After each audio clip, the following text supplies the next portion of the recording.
What's up, guys? Welcome back to another video today. Today we have our second video on this channel. Today we're going to be reviewing another album from 2000. We are going to dig deep, not too deep, because I don't know much about this first album. I did not do too much digging, to be honest. A band we know and love as Lamb of God. Now, if you've clicked on this video, you probably know who Lamb of God is. If not, this probably isn't your good first impression of Lamb of God, as I will straight up tell you, I don't have too many super nice things to say about this album. I just really honestly wasn't a fan, and we're going to go ahead and dive into that. And like I said, unless I really find an album good, don't take my advice unless you try it yourself. But we're going to be We're going to be diving into Lamb of God's first studio album under that name, New American Gospel, released in 2000. Now, they did have a previous name, Burn the Priest, and they released their self-titled album, Burn the Priest. But then a lot of people were angry with this name, so they changed it to Lamb of God. So this was their first album as Lamb of God, but technically it is their second album. So we're going to call it their first album because, well, Lamb of God and Burn the Priest, we call them different bands. To me, my honest first impression, I listened to this album all the way through, I want to say maybe 4 months ago when I really started to get into Lamb of God, and I really didn't like it. It wasn't the Lamb of God sound that I loved.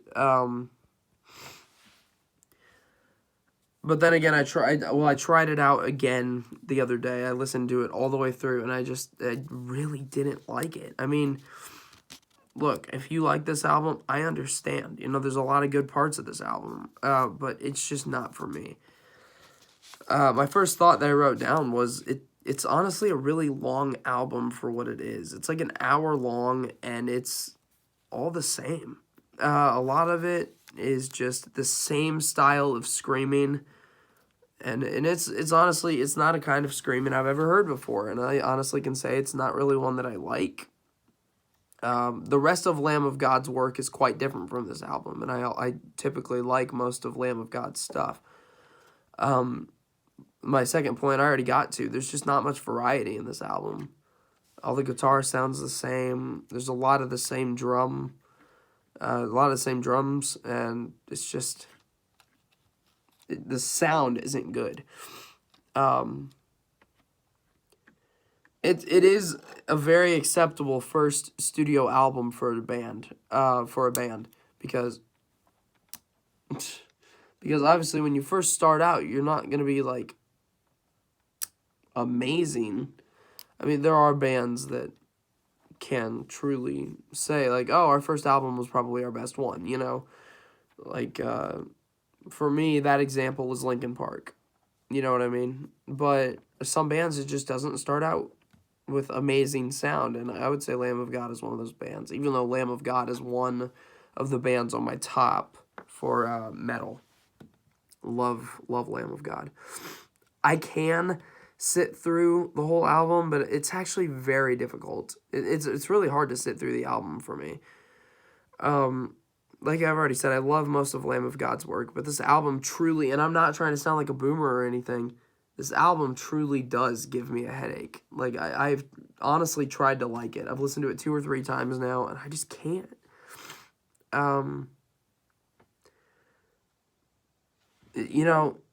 The screaming style that it has, it's not terrible, but for an hour, it's a bit much.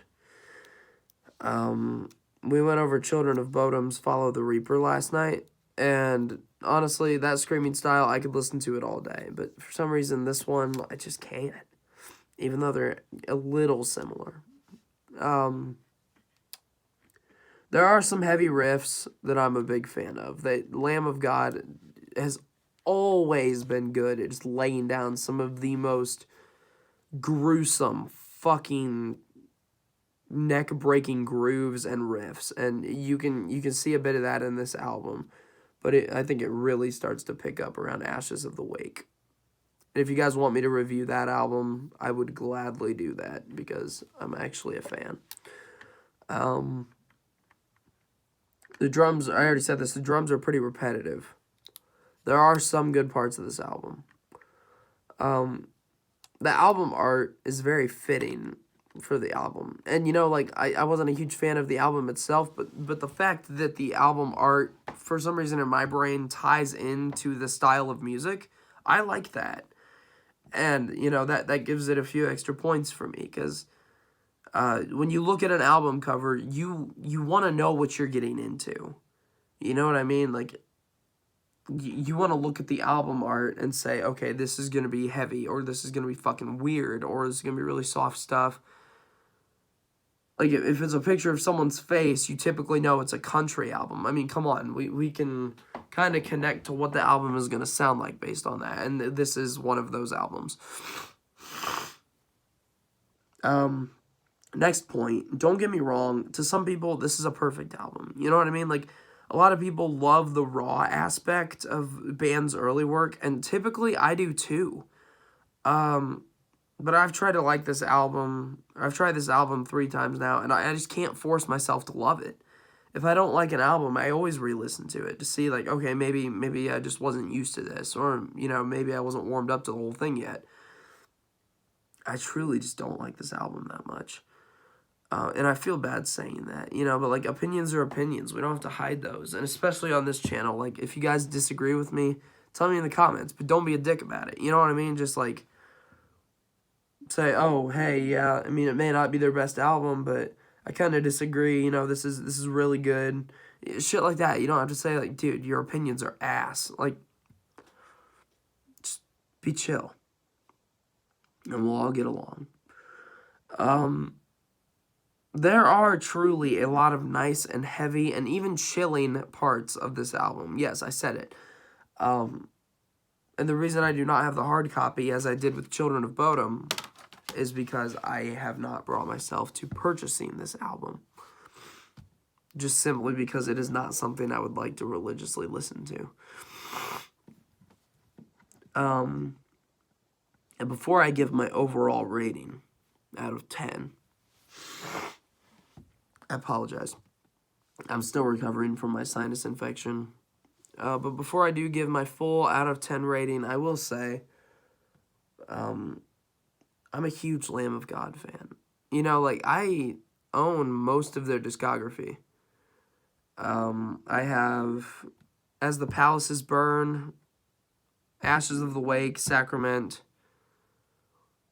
I don't own Wrath, as I'm still trying to figure out if I like that album. I own Resolution, Sturm und Drang, and they're self-titled. So, you can tell I listen to Lamb of God a lot just based on all the albums that I do own. I own the physical copies in CD. So yes, I am a Lamb of God fan. So, and a lot of you guys, if you like this album, you're not going to like this, and I apologize. But, honestly, for this album, for me, I'm going to have to give it a 4.8 out of 10. So that's a 48 out of 100. I can't like it. You know, I've actually tried. Like, you got to respect that. I mean, I give things a second chance all the time. I give people second chances. It's hell, sometimes even thirds. But I've given this album a lot of chances. 2 or 3 chances. And that's a lot, you know? And I just don't like it that much. So, yeah, that's my honest opinion on this album. If you want to get into Lamb of God, I would recommend definitely listening to Sacrament, that full album first, because that's honestly, to me, their best sound. And close behind is Ashes of the Wake and Sturm und Drang. You know, they're just absolutely fucking amazing albums. New American Gospel, the name is cool. The album art is cool. Album's just... It's just an album. You know what I mean? Like, if you want to own it, if you like it, go for it. But it's just not for me. And that's okay. You know, we all have different music tastes. So, 4.8 out of 10. That is a 48 out of 100. That is my honest rating on this album. Let me know how you feel about New American Gospel if you've listened to it. But yeah, that's going to be my take on this video. I hope you guys did enjoy. Let me know what albums you want to see. I have a few ideas. Stuff I've already listened to, stuff I want to listen to, and we're going to put that on the channel soon. I have been very busy, as I will actually be at the high school all weekend, starting in a couple hours for Classic Showcase for Show-Choir. We'll be having 50 groups come to our school and be there at once, which is absolutely insane. So stay tuned for more. If anyone even watches this, have a good day and rock on.